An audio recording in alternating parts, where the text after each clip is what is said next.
Hello friends. उससे पहले मैं आपको बताऊं कि जो ये हम पढ़ रहे हैं क्लास 11th की जो एनसीईआरटी बुक है, उसमें ये चैप्टर है अपना। वहाँ से हम जो 11th क्लास के जो स्टूडेंट्स हैं वो भी यहाँ पे अपने नोट्स प्रिपेयर कर सकते हैं, क्योंकि ये उनके लिए भी काफ़ी आसान होने वाली है। और उन्हीं की बुक से हम पढ़ रहे हैं, क्योंकि तो अगर आप 11th क्लास में हैं, ठीक है, कोई स्टूडेंट अगर 11th क्लास में है तो आप उसको ये वीडियो शेयर कर सकते हैं।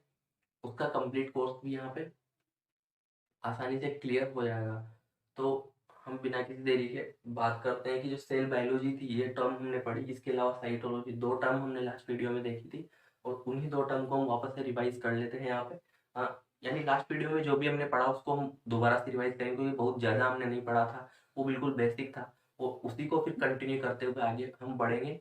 वो ज़रूरी है उसको वापस से क्लियर करना। तो जो सेल बायोलॉजी जो टर्म है और साइटोलॉजी जो टर्म है, सेल बायोलॉजी के बारे में मैंने पहले भी आपको बताया था कि study of cell division and cell cycle, यानी कि जो ये है सेल बायोलॉजी। सेल बायोलॉजी एक प्रकार की शाखा है बायोलॉजी की, है ना, ठीक है। It's branch of science.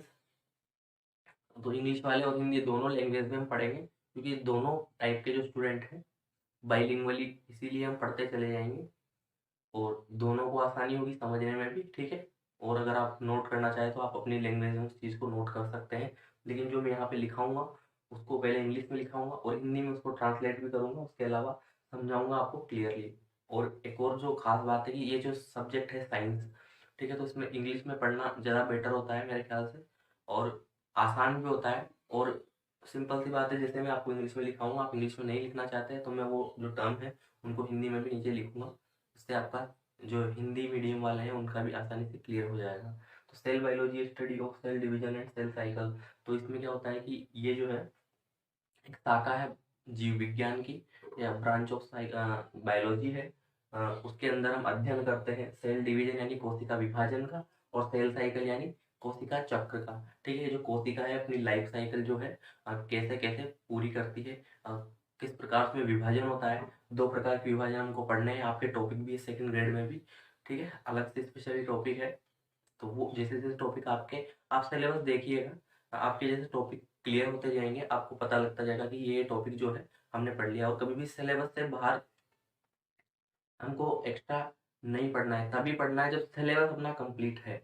अगर सिलेबस अपना कंप्लीट ही नहीं है और हम एडिशनल पढ़ रहे हैं तो उसका कोई मतलब नहीं है, ठीक है। सिलेबस को अपने दिमाग में सेट कर लेना है, ठीक है। जैसे जैसे हर जो टॉपिक क्लियर आपका होगा यहाँ पे, उसके बाद आप नोट्स भी प्रिपेयर करिए। और अगर नहीं बनाना चाहते, अगर आप नोट्स आप अगर बुक से पढ़ना चाहते हैं तो यहाँ से आप वैसे भी समझ सकते हैं, आपको चीज़ें बहुत आसानी से याद हो जाएंगी। तो यही कुछ पॉइंट्स थे जो मैं क्लास की स्टार्टिंग में बताना चाह रहा था आपको।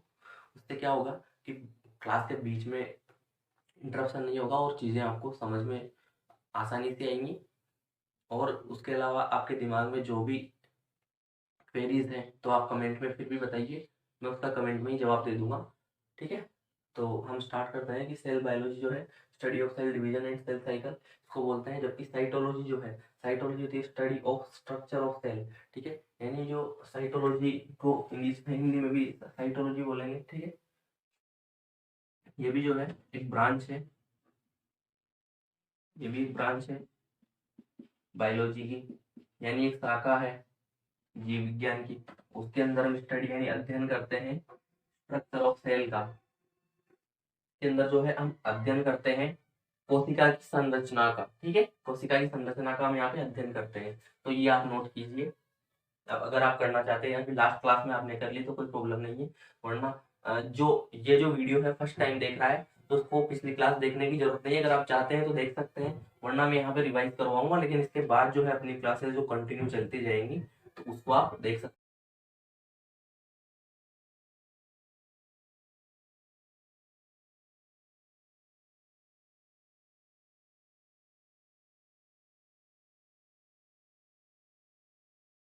तो अब जो है हम पढ़ेंगे अपना जो नेक्स्ट टॉपिक है डिस्कवरी ऑफ सेल। हालांकि हमने देखा था और आपको ये तो पता ही होगा, ठीक है, ठीक है। काफी बहुत बड़ी चीज मैं नहीं बता रहा आपको, ठीक है, ये बेसिक है लेकिन तो ये पढ़ाना जरूरी है, ठीक है। उससे क्या है आपकी जो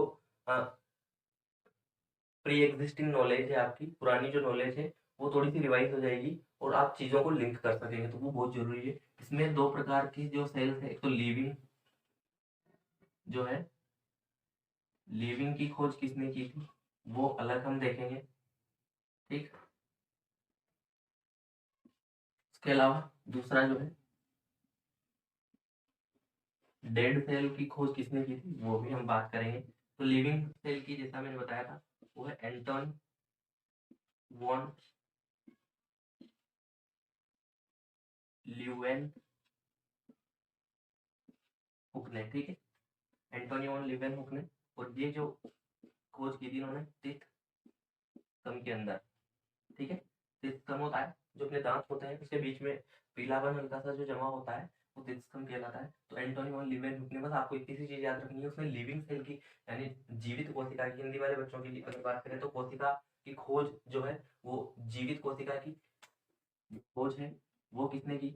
अब और जो मृत है, मृत कोशिका की खोज किसने की वो हम पढ़ रहे हैं। एंटोनी वॉन ल्यूवेन का इसका हिंदी में नाम भी यही है, एंटोन वॉन ल्यूवेन हॉक, ठीक है। और टिस्कम यानी दांतों की जो गंदगी होती है उसके अंदर इसने जीवित कोशिका को खोजा था। उसके अलावा डेड सेल की अगर हम बात करें तो वो जो रॉबर्ट हुक है, ये तो आप जानते होंगे, ठीक है। रॉबर्ट हुक हिंदी में इसका यही नाम है, ठीक है। मृत कोशिका की खोज की थी और 1665 में इन्होंने ये खोज की थी। ये तो आप 8th और 9th क्लास से पढ़ते आ रहे हैं, तो इतनी सी चीज हमको इसमें पढ़नी थी। ये आपको मेरे ख्याल से अगर नोट करना है तो आपने कर लिया होगा, वरना जरूरत है नहीं, ठीक है। तो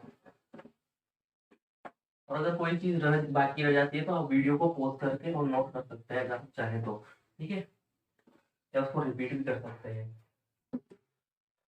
क्योंकि अभी तो क्या है, अपनी लाइव क्लास पॉसिबल नहीं है, जैसे जैसे जो चैनल है वो ग्रो होगा उसके बाद ही हम लाइव क्लास ले सकते हैं, उसमें और भी अच्छे तरीके से आपकी जो क्वेरीज है वो मैं ले पाऊंगा, ठीक है। अब बात करी थी हमने सेल थ्योरी की, ठीक है। सेल थ्योरी की अगर हमने बात की थी तो इसमें दो साइंटिस्ट हमारे पास आए थे। एक तो हमारे पास क्या आए थे, मतलब सेल थ्योरी उसने दी थी, थियोडोर स्वान, स्पेलिंग इसकी ऐसे है लेकिन इसको स्वान बोलते हैं, थियोडोर स्वान, आगे का तो थियोडोर है, ठीक है, हिंदी वालों के लिए मैं लिख रहा हूँ थियोडोर स्वान। और ये आए थे 1939 में, ठीक है, सॉरी 1839 में। और ये एक ब्रिटिश जियोलॉजिस्ट थे, ठीक है। यानी कि ये जो साइंटिस्ट है, ये जो जियोलॉजिस्ट है, यानी कि जंतु वैज्ञानिक, ठीक है, जंतु वैज्ञानिक थे, ब्रिटेन के थे, तो ब्रिटिश जियोलॉजिस्ट इसको बोलेंगे हम। उसके अलावा दूसरे थे अपने, उनका स्लाइड एंड स्वान थ्योरी इसको हम बोलते हैं। एक और मैं यहाँ पे लिख देता हूँ, स्लाइडन एंड स्वान थ्योरी इसको बोला जाता है, स्लाइडन और स्वान थ्योरी इसको बोला जाता है, हिंदी में इनके यही नाम है, ठीक है। और दूसरा है मेथियस, मेथियस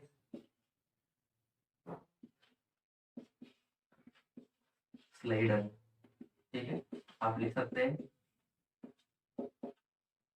मेथियस स्लाइडन का नाम है। और ये है जर्मन बॉटनिस्ट, एक जियोलॉजिस्ट यानी कि जंतु वैज्ञानिक है, दूसरा बॉटनिस्ट यानी कि पादप वैज्ञानिक है, ठीक है। और ये जर्मन के हैं, जर्मनी के हैं।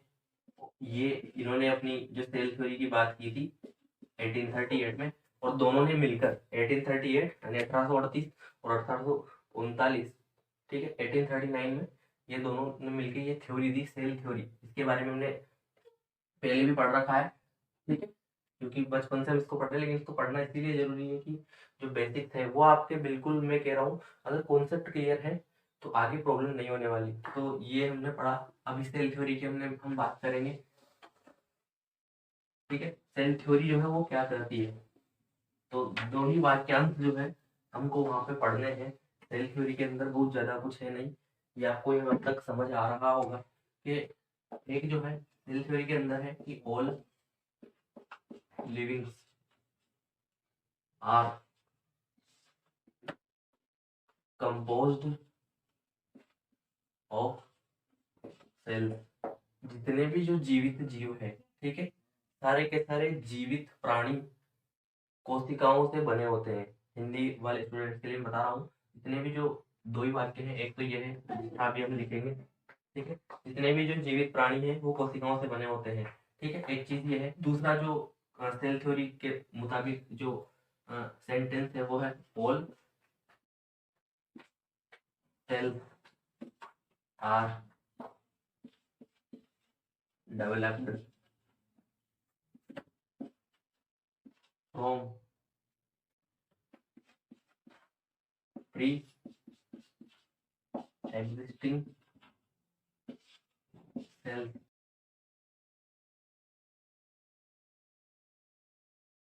All cells are developed from pre existing cells.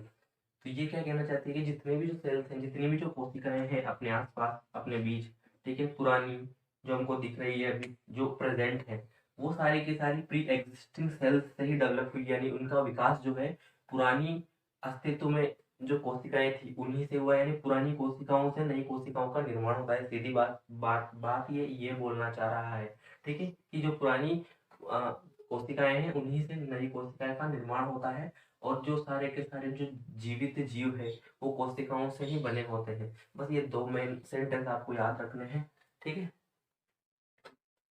तो आपका काम हो जाएगा। फिर अभी हम बात करें अगर एक और चीज जो यही की यही मैं आपको बता देता हूँ, तो वो इसी से रिलेटेड है क्योंकि, ठीक है, और एक जो सेंटेंस है ओमनिस सेलुला ई सेलुला, ये जो वाक्यांश है, ये जो कोटेशन एक टाइप से है, ये दिया है रुडोल्फ विर्चो ने। रुडोल्फ विर्चो एक साइंटिस्ट, ठीक है, बायोलॉजिस्ट को हम बोलते हैं, ठीक है, जो भी है। तो रुडोल्फ विर्चो ने ये कोटेशन दिया ओमनिस सेलुला ई सेलुला, और इसका जो मीनिंग है वो ये जो लाइन है, इस लाइन को इन्होंने अपनी लैंग्वेज में बोला, ठीक है, जो भी इनकी लैंग्वेज होगी, ग्रीक, लैटिन, उसमें इन्होंने बोला। और ये अपनी, कभी कभी क्वेश्चन आ जाता है कि जो ओमनिस सेलुला ई सेलुला, इसका या तो मीनिंग क्या है, ठीक है, मीनिंग ये पूछ लेगा, ठीक है, या फिर डायरेक्ट ये जो सेंटेंस ये दे देगा, पूछ लेगा किससे, जो कौन जो साइंटिस्ट है जिनके द्वारा ये कोटेशन जो है दिया गया। उसके अलावा कभी कभी इनका नाम आ जाएगा और नीचे 4 ऑप्शन ऐसे दे सकता है वो। तो ऐसे घुमा फिरा के कैसे भी क्वेश्चन दे सकता है, लेकिन आपको बस समझ आना चाहिए, क्योंकि आप हर प्रकार के जो क्वेश्चन है उनके लिए प्रिपेयर आपको रहना है, ठीक है। तो ये अपना हो गया। तो हम नेक्स्ट चलेंगे, हम जो सेल है उसकी क्या क्या साइजेस होते हैं, ठीक है, अपने आसपास जो कोशिकाएं हैं, या फिर अपने आसपास क्या मतलब, कहने का अर्थ ये है कि जो कोशिकाएं, क्योंकि हर एक जो लिविंग थिंग है वो कोशिका से मिलकर बना होता है, ठीक है। तो किस किस प्रकार की बेसिक जो सेल्स हैं वो होती है, बेसिक्स हम पढ़ रहे थे, सेल शेप एंड साइज, ठीक है। इसके अंदर हम कुछ इम्पोर्टेंट जो है जनरल साइंस के चीजें हम देखेंगे कि जो स्मॉलेस्ट सेल है वो कौन सी है, ठीक है, स्मॉलेस्ट सेल है वो कौन सी है। और अगर लास्ट वीडियो किसी ने देखा है तो अभी हम जैसे जैसे आगे बढ़ेंगे तो आपको उसमें इंटरेस्ट आने लगेगा, क्योंकि ये चीज हमने लास्ट वीडियो में पढ़ ली, लेकिन जो न्यू स्टूडेंट है, क्योंकि हम बना नहीं पाए कंटिन्यूटी, बीच में थोड़ा गैप आ गया था, तो उसी के लिए हमको ये रिवाइज करना पड़ रहा है, ताकि अब कंटिन्यू जब हम पढ़ेंगे तो एक फ्लो सा बन जाए अपना, उससे चीजें आसान हो जाती है। स्मॉलेस्ट सेल जो है ये हमने बताई थी, अगर आपको याद हो, PPLO, ठीक है, प्लूरो निमोनिया लाइक ऑर्गेनिज्म, इसकी हमने बात की थी, है ना, ठीक है। और इसकी जो साइज है वो होती है 0.3 माइक्रोमीटर, बहुत ही माइक्रो साइज है, बहुत ही ज्यादा, ठीक है। तो इसकी जो साइज है ये होती है PPLO, इसका नाम है, फुल फॉर्म इसकी है pleuro pneumonia like organism, Hindi हो या इंग्लिश, ठीक है, दोनों में, क्योंकि ये जो है नाम शॉर्ट फॉर्म है और बायोलॉजी की भाषा में इसी नाम से इसको जाना जाता है, इसलिए हम यहाँ पे इसको पढ़ रहे हैं तो हिंदी में भी यही रहेगा कि सबसे छोटी कोशिका है PPLO। ठीक, इसी का दूसरा नाम भी है माइकोप्लाज्मा। ठीक है, माइकोप्लाज्मा इसी का दूसरा नाम है। तो ऑप्शन में आपको PPLO भी मिल सकता है, माइकोप्लाज्मा भी मिल सकता है, लेकिन अगर हम बात करें 11th क्लास स्टूडेंट्स के लिए, तो वो अगर यहाँ से क्वेश्चन आता है तो आप दोनों लिख के आ सकते हैं। ठीक है, यानी कि ये इन्हीं के नाम है, इसी को हम बोलते हैं। इसके अलावा इसको बोला, इसकी एक स्पेसिफिकेशन है कि ये जोकर ऑफ एनिमल किंगडम कहलाता है, क्योंकि ये सबसे छोटी साइज का जो है जीव है। ठीक है, स्मॉलेस्ट सेल है। तो ये जो है जोकर ऑफ एनिमल किंगडम इसीलिए कहलाता है कि अपनी जो शेप साइज है उसको कभी भी किसी भी रूप में चेंज कर लेता है। यानी जैसे जोकर होता है ना, ठीक है, सर्कस का जो जोकर होता है उसकी तरह ही अपने आकार और अपनी जो शेप साइज है उसको चेंज करता रहता है। ठीक है, हिंदी वाले स्टूडेंट, अब इसमें तो क्या हिंदी में बताना कि ये जो जंतु जगत है उसका जोकर ये कहलाता है बस। ठीक है, इसमें कुछ ज्यादा है नहीं। उसके अलावा हम अगर बात करें दूसरा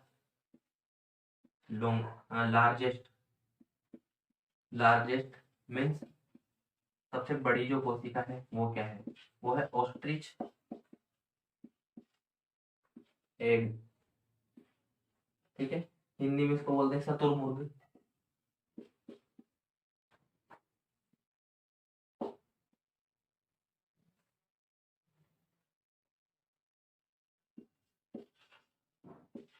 शुतुरमुर्ग का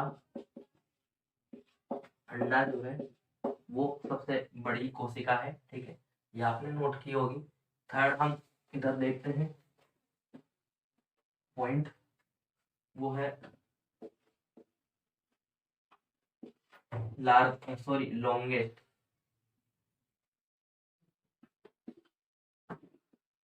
लॉन्गेस्ट सेल कौन सी है, वो है अपनी नारू सेल। ठीक है, नारू सेल ब्रांच होती है, लंबी सी ऐसी स्ट्रक्चर आपने देखी होगी। इसको और अच्छे से हम फिर देखेंगे।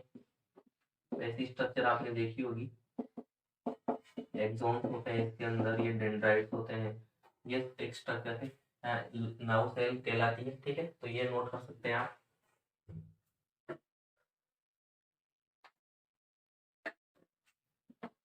इसके अलावा अगर आपको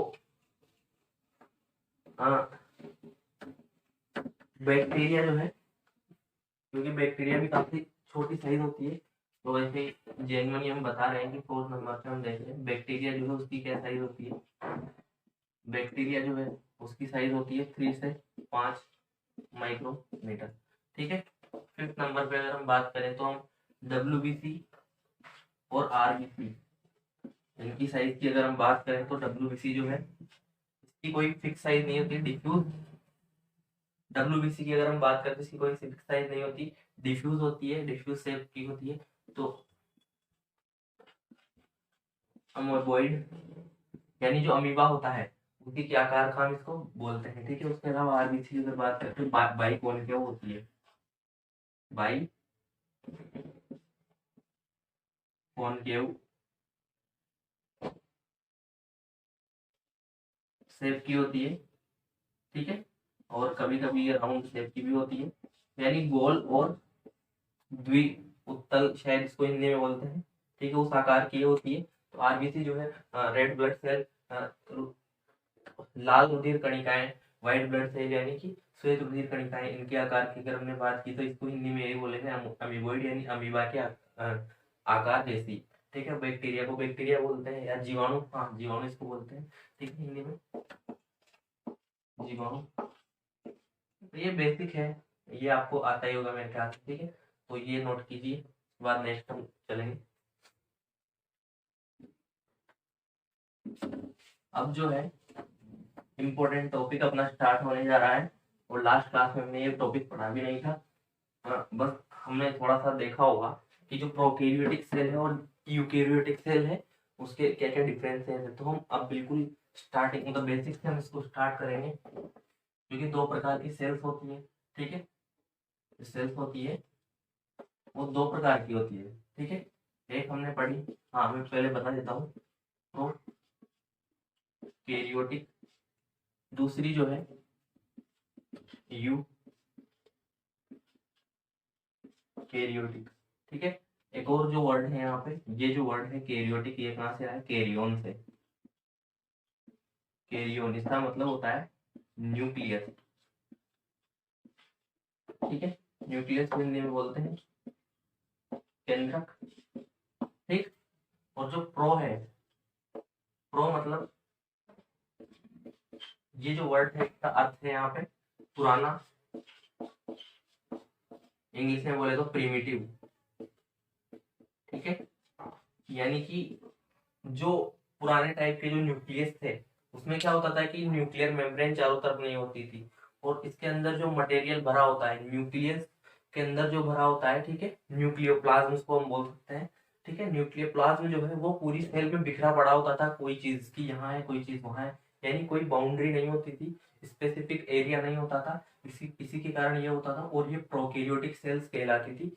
यानी जब स्टार्टिंग में जब कोशिकाओं का विकास हुआ होगा, ठीक है, जब स्टार्टिंग में वो बनी तो वो उनके अंदर इतनी इवोल्यूशन नहीं हुआ था, लेकिन धीरे धीरे जरूरत के अनुसार उनके अंदर इवोल्यूशन होता चला गया, यानी उनका जो है विकास यानी डेवलपमेंट होता चला गया। ठीक है, तो लेकिन उस टाइम की अगर बात करें तो उस टाइम पे जो जो कोशिकाएं, जो जो भी जीव बने हुए थे वो प्रोकैरियोटिक सेल से यानी बने हुए थे, और वो उनमें कुछ इस प्रकार की जो स्ट्रक्चर थी वो अंदर पाई जाती थी, जिसके अंदर जो न्यूक्लियस है उसके चारों तरफ जो मेम्ब्रेन है वो नहीं होती, तो स्पेसिफिक सेल में, स्पेसिफिक एरिया में हम न्यूक्लियस को नहीं पहचान पाते थे।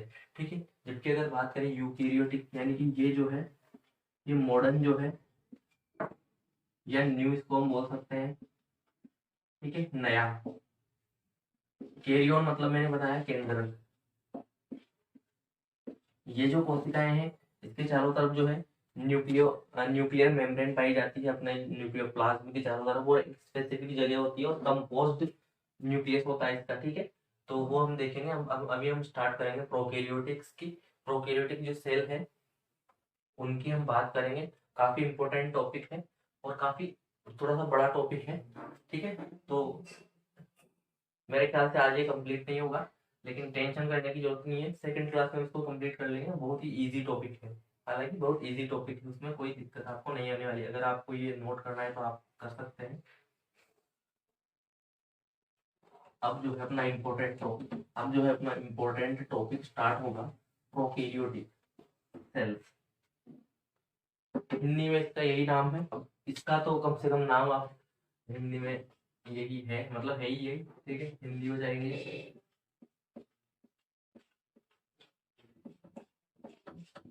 Prokaryotic cell. ठीक है, दोनों में यही नाम है इसका, हिंदी में चाहे इंग्लिश में। इसकी अगर हम बात करें तो इसके अंदर क्या क्या जो चीजें, कौन कौन से जो ऑर्गेनिज्म है वो आते हैं। एक तो आता है इसके अंदर बैक्टीरिया। ठीक है, दूसरा इसके अंदर आता है ब्लू ग्रीन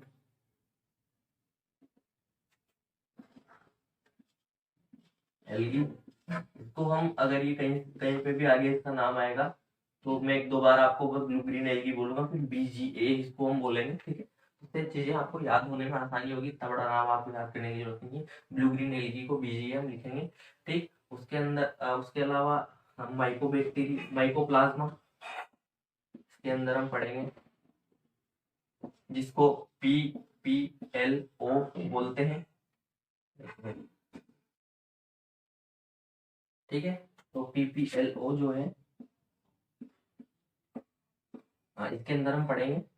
ठीक है, तो ये जो है तीन चार नाम मैंने आपको बताया प्रोकैरियोटिक सेल के अंदर होते हैं। अभी प्रोकैरियोटिक सेल जो है ये बने होते हैं सेल्स से, और जो वायरस है वो अलग से अलग है। आप अगर सोचे कि सर ने वायरस नहीं लिखा, तो वायरस यहाँ पे हम नहीं पढ़ सकते।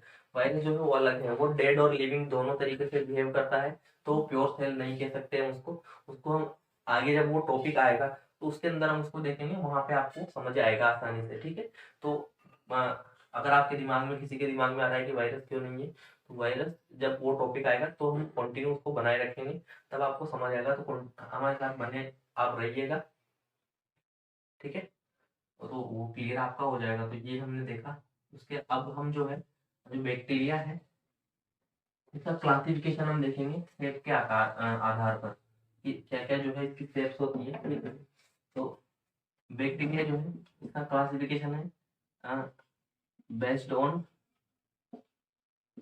शेप्स, ठीक है।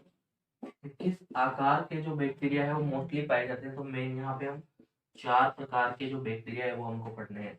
तो इनके जो नाम है उसका जो शेप है वो मैं अब आपको बताऊंगा, ठीक है। तो एक जो बैक्टीरिया है वो होते हैं बेसिलस, जैसे लैक्टोबैसिलस है ना, ठीक है, दही में पाया जाता है, कर्ड में। तो बेसिलस टाइप के, और इनका जो शेप है वो रोड शेप होता है, ठीक है। रोड जानते हैं, कुछ इस प्रकार की इनकी शेप होती है, ठीक है। दूसरा जो है कोकस, हिंदी में इनके यही नाम है, बेसिलस कोकस, ठीक है। हिंदी वाले अगर सोच रहे हैं तो उनके भी यही नाम है, ठीक है, कोकस। इसका जो आकार है वो होता है स्फेरिकल, स्फेरिकल, ठीक है। स्फेरिकल यानी गोलाकार ही होंगे। गोला है उसको स्फेयर बोलते हैं इंग्लिश में। तो स्फेरिकल यानी गोलाकार आप लिख सकते हैं रोड से, ठीक है। रोड के आकार का। स्फेरिकल यानी गोलाकार, ठीक है। विब्रियो, विब्रियो, ठीक है। विब्रियो कोलेरी हमने पढ़ा होगा, कोलेरा जो है उसका जो डिजीज उससे होती है विब्रियो कोलेरी जो बैक्टीरिया, उसके कारण विब्रियो से यानी ये होते हैं कोमा के आकार। कोमा जानते हैं, इस प्रकार हम यूज करते हैं, लेकिन अगर इसका डायग्राम है वो इसको जिस प्रकार बनाना पड़ेगा, इस प्रकार के होते हैं, ठीक है, कोमा से। चौथा जो है और लास्ट है इसका, वो है स्पाइरिलम। स्पाइरिलम जो है ये जो है, और ये जो स्पाइरल स्पाइरल शेप का होता है। स्पाइरल यानी वर्तुलाकार, इसको बोलते हैं हिंदी में वर्तुलाकार, ठीक है। जो स्पाइरल होता है, स्पाइरल जो रजिस्टर है आपने देखे होंगे नोटबुक, उसके अंदर वो जो है अ, लोहे का जो वायर फंसा होता है स्पाइरल रूप में। उसके अलावा डीएनए जो है उसकी स्ट्रक्चर अगर आपने पढ़ी होगी वर्तुलाकार, तो वो भी स्पाइरली जो रोटेट होके और कॉम्पैक्ट स्ट्रक्चर बनाता है। तो वो जो है स्पाइरलम चौथे प्रकार का जो बैक्टीरिया है वो इस प्रकार के पाए जाते हैं। तो ये आप नोट कीजिए, ठीक है। जहाँ पे हिंदी में भी इनको यही बोलते हैं, क्या बोल देंगे इसको, कोमा बोलेंगे, इसको गोलाकार जरूर बोल सकते हैं, स्पाइरल को वर्तुलाकार हम बोल सकते हैं, और रोड शेप को रोड के आकार का। और बेसिलस, कोकस, विब्रियो और स्पाइरिल, ठीक है। 4 प्रकार से इनका क्लासिफिकेशन किया गया है शेप के आधार पर, ठीक है। यहाँ पे हम बात करेंगे किसके आधार पर, शेप यानी आकार के आधार पे, ठीक है। तो इन 4 कैटेगरी में बैक्टीरिया को डिवाइड किया गया है। इसके अलावा अभी हम आगे और क्लासिफिकेशन पढ़ेंगे कि बैक्टीरिया जो है उनको किन किन आधारों पे कितने टाइप से डिवाइडेशन उसका, क्लासिफिकेशन उसका, वर्गीकरण उसको हम बोलते हैं क्लासिफिकेशन को, वो किया गया है। ये आप नोट कीजिए, ठीक है। उसके बाद हम नेक्स्ट देखेंगे और क्या चीजें हैं। ये अलग से टॉपिक नहीं है, ये अपना जो है प्रोकैरियोटिक सेल है।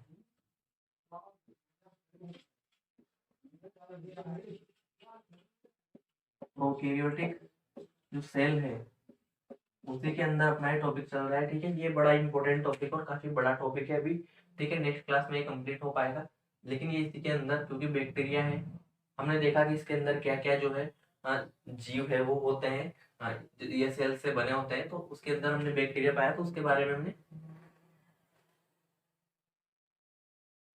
उसका जो है आकार के आधार पे जो क्लासिफिकेशन है वो हमने देख लिया। अभी हम आगे और भी बात करेंगे ये जो प्रोकैरियोटिक सेल है इसके बारे में। तो आप ऐसे पॉइंट लगा के इनको लिख सकते हैं, ठीक है। तो ये आपने नोट किया होगा। अब हम बात करें कि जो प्रोकैरियोटिक सेल है इसके अंदर जो फ्लूइड भरा होता है, क्योंकि जितनी भी जो कोशिकाएं हैं उनके अंदर फ्लूइड तो भरा होगा, ठीक है। जो द्रव है कोशिका के अंदर, कोशिका द्रव उसको हम बोलते हैं, ठीक है, वो तो भरा ही होगा। और उसी को इंग्लिश में हम क्या बोलते हैं, साइटोप्लाज्म या कोशिका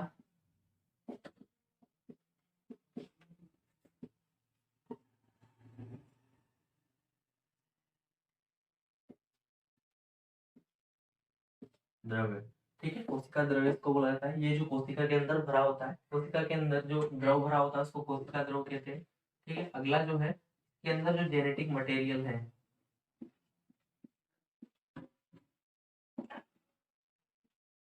जेनेटिक मटेरियल जो है इसकी अगर हम बात करें तो जेनेटिक मटेरियल में क्या होता है, आरएनए, डीएनए, ठीक है, बेसिक तो यही है।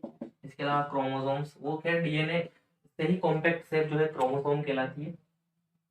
तो जो जेनेटिक मटेरियल होता है, ठीक है, वो नेकेड होता है, यानी नग्न होता है, ठीक है, not enveloped bye nuclear membrane, ठीक है। यानी कि जो न्यूक्लियर मेम्ब्रेन है, कोशिका झिल्ली जो है उसके द्वारा वो कवर्ड नहीं किया होता, ठीक है। यानी एनवेलप, एनवेलप तो जानते हैं ना, एनवेलप यानी किसी चीज को पैक करना, ठीक है। तो न्यूक्लियर मेम्ब्रेन के अंदर वो पैक्ड नहीं होता, नेक्ड होता है। जब हम सेल को देखेंगे तो यहाँ वहाँ बिखरा पड़ा को मिलेगा, ठीक है।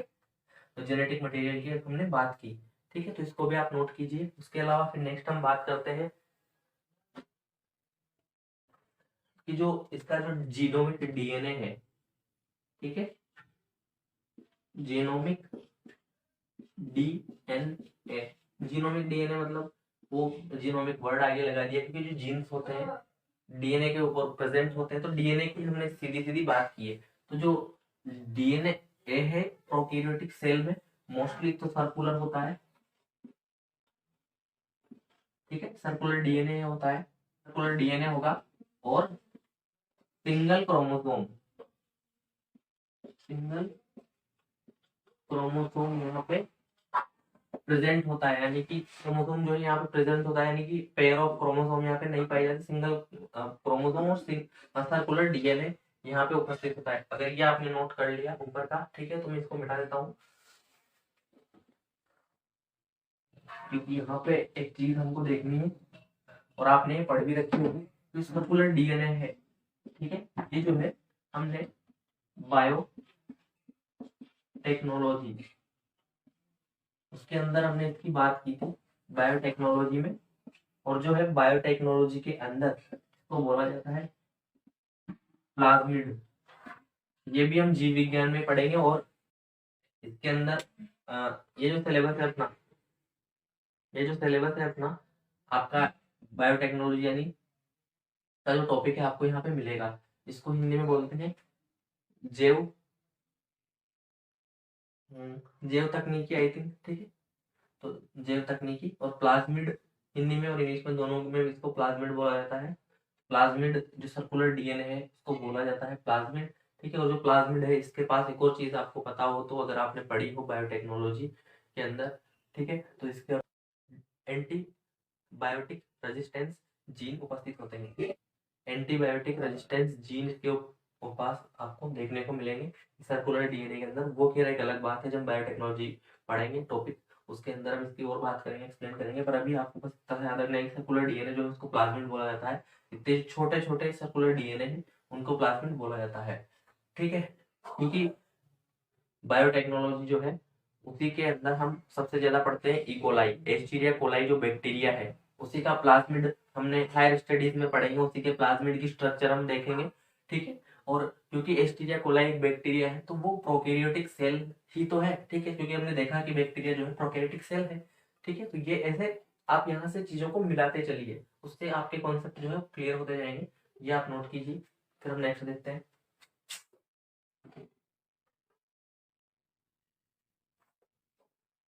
अब अगर आपने पढ़ लिया, ठीक है, तो हम आगे देखते हैं। एक वर्ड है मीजोफोम,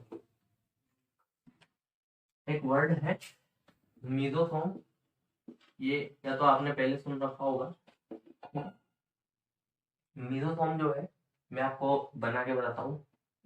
ये जो बैक्टीरिया है उसकी सेल वॉल है और ये जो है सेल मेम्ब्रेन है। सेल मेम्ब्रेन पे क्या है, ऐसे कुछ फोल्ड बने होते हैं, उसमें कभी कभी ऐसे कुछ फोल्ड आपको देखने को मिलेंगे।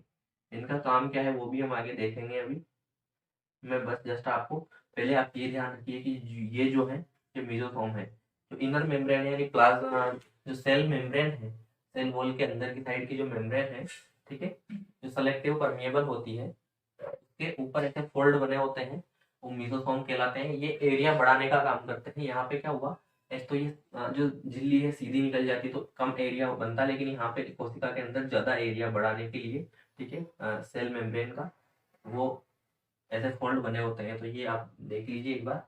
अभी फिर आगे हम इसकी और बात करेंगे। तो मैं बस बताना चाह रहा था आपको।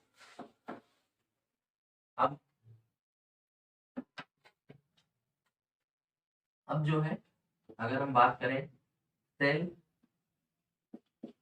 एनवेलप की, ठीक है, कि जो सेल है एनवेलप मतलब उसका जो कवर है, उसका जो चारों तरफ का जो कवरिंग है वो किस किस से बनी होती है। तो प्रोकैरियोटिक सेल की क्योंकि हम बात कर रहे हैं, तो तीन जो है लेयर, 3 लेयर स्ट्रक्चर होती है और उसी से बनी होती है। तो तीन जो है लेयर कौन कौन सी होती है, एक है अपनी सेल वॉल, दूसरी जो है अपनी इसके अंदर पाई जाती है ग्लाइको,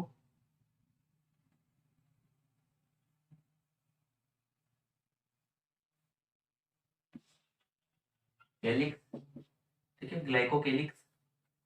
तीसरी जो है सेल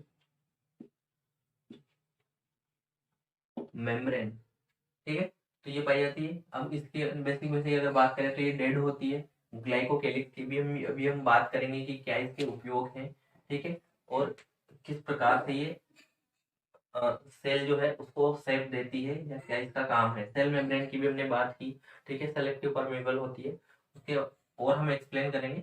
तो ये जो तीन है आप नोट कीजिए। अब जो है नेक्स्ट क्लास में जो है हम यहीं से आगे देखेंगे कि सेल वॉल, ग्लाइकोकेलिक्स और सेल मेम्ब्रेन हम पढ़ेंगे, ठीक है। तो ये आपको समझ आया होगा और ये बेसिक है बिल्कुल, ठीक। तो यहीं से हम आगे देखेंगे। एक छोटा सा टॉपिक है जो आप नोट कर सकते हैं, ठीक है, क्योंकि वो जो है अ, जो सेल है उसकी स्टेनिंग को लेके है, ठीक। आपकी बुक में भी वो दे रखा है, तो इसीलिए हम उसको पढ़ रहे हैं। मैं अगर आपको बात करूं कि जो टॉपिक आप ये डाल सकते हैं, बैक्टीरियल क्लासिफिकेशन, ठीक है, बैक्टीरियल क्लासिफिकेशन बेस्ड ऑन, इसके आधार पे bacterial classification based on staining,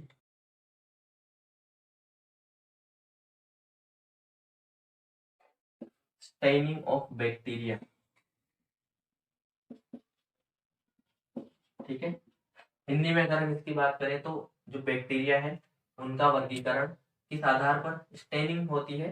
staining का अगर मैं बात करूँ तो स्टेन आप जानते हैं, स्टेन वैसे दाग को बोलते हैं, ठीक है, इसका प्रयोग किया था लेकिन कलर, ठीक है, यानी कि जब कोशिका की स्टडी हम करते हैं उसके शेप और साइज की हम स्टडी करेंगे, तो क्या करेंगे कि उसको स्टेन करेंगे, पहले उसको रंग देंगे।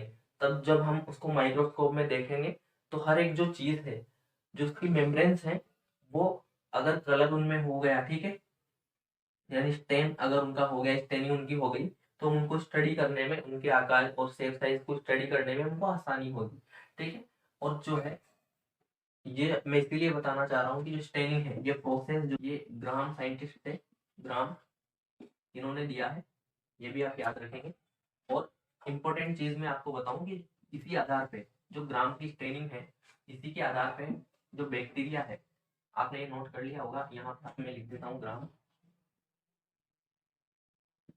ग्राम जो है इसकी स्टेनिंग है, यानी इसका रंगने के आधार पे बैक्टीरिया जो है दो प्रकार के हैं, ठीक है। पहला जो है उसको बोला जाता है ग्राम पॉजिटिव, ठीक है। दूसरा जो है ग्राम नेगेटिव, ठीक है, ऐसे लिख दिया, कोई दिक्कत तो नहीं है, ठीक है। ग्राम पॉजिटिव, ग्राम नेगेटिव, इसको भी आप ऐसे लिख सकते हैं, क्योंकि आप नोट्स अगर प्रिपेयर कर रहे हैं तो शॉर्ट से शॉर्ट नोट्स होने चाहिए और ज्यादा से ज्यादा चीजें आपको कम से कम पेजेस पढ़ने के अंदर क्लियर होनी चाहिए, तो इसीलिए ऐसे शॉर्ट नोट्स बनाए जाते हैं। ठीक, और नॉलेज जो है क्वांटिटी से मायने नहीं रखते, क्वालिटी होनी चाहिए। ठीक है, वो एक इम्पोर्टेंट चीज़ है। तो ग्राम पॉजिटिव जो है वो बैक्टीरिया होते हैं जो स्टेन को ले लेते हैं, टेक स्टेन, यानी कि जो है बैक्टीरिया उन्होंने स्टेन को ले लिया, ठीक है, यानी एब्जॉर्ब कर लिया, तो वो ग्राम पॉजिटिव बैक्टीरिया कहलाएंगे।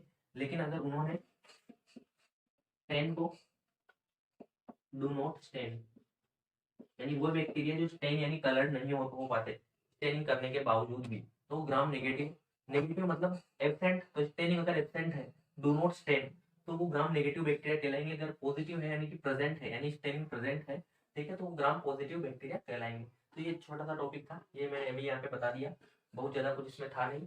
और स्टेनिंग जो है वो ग्राम के द्वारा डिस्कवर की गई। और एक पिंक कलर का जो केमिकल होता है उसका नाम आपको बताऊंगा, तो ये आप नोट कीजिए। ठीक है, एक बार मैं चेक करके बता ही देता हूँ। ये जो है अगर आपने नोट किया है तो मैं इसको मिटा देता हूँ और मैं बताता हूँ आपको कि, सॉरी मैं बता रहा था,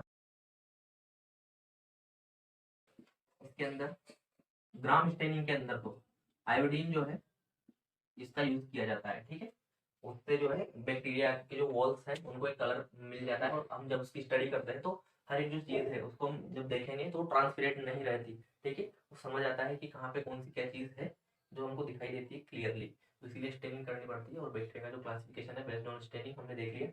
ठीक है, तो ये भी आपको समझ आया होगा। अब ये जो टॉपिक्स है ये सारे, क्योंकि बैक्टीरिया है, प्रोकैरियोटिक सेल है, तो प्रोकैरियोटिक सेल जो है बड़ा टॉपिक है, इसको एक्सप्लेन करने में थोड़ा टाइम और चाहिए। इसके अंदर और छोटी छोटी चीज़ें हैं क्योंकि हम बिल्कुल क्लियर, हम कुछ छोड़ेंगे नहीं। ठीक है, और बिल्कुल क्लियर इसको करेंगे ताकि जो है कहीं पे भी आपको दिक्कत नहीं आनी चाहिए। तो वो ये आपने नोट किया होगा, इसको भी आप नोट कीजिए। ठीक है, तो आयोडीन के द्वारा स्टेनिंग की जाती है, ये सब आपने देख लिया। तो आज की जो क्लास है हम यहीं पे फिनिश करते हैं, नेक्स्ट क्लास में फिर हम मिलेंगे। आगे के जो टॉपिक है अभी इसके अंदर हमको राइबोसोम्स पढ़ने हैं प्रोकैरियोटिक सेल्स के, उसके अलावा इसके अंदर अभी हमको राइबोसोम पढ़ने हैं प्रोकैरियोटिक सेल्स के, राइबोसोम टॉपिक है अपना। उसके अलावा इसमें अभी बाकी है अपना, जैसे जो तीनों टॉपिक मैंने बताया था कि थ्री लेयर्ड जो स्ट्रक्चर है इसकी वॉल की, उसको हम देखेंगे कि सेल वॉल क्या है, ग्लाइकोकेलिक्स और साइट सेल सेल मेम्ब्रेन क्या है, किस चीज से बनी होती है, क्या उनके वर्क है, उनको भी हम देखेंगे। ठीक है, और नेक्स्ट क्लास में आपका जो प्रोकैरियोटिक जो टॉपिक है वो खत्म हो जाएगा। यहाँ से आपको काफी सारी चीजें मतलब मिल रही है और फ्री ऑफ कॉस्ट मिल रही है, तो उसका आप लाभ उठा सकते हैं। ऐसा नहीं है कि अगर ये चीज़ें फ्री ऑफ कॉस्ट हैं तो इनकी कोई वैल्यू नहीं है, या फिर ये बहुत ही नॉर्मल है। ठीक है, बेसिक्स है, ये अगर आपके क्लियर हो जाएंगे तो फिर आगे आपको दिक्कत नहीं आने वाली। तो इसी के साथ फिनिश करते हैं अपनी क्लास को।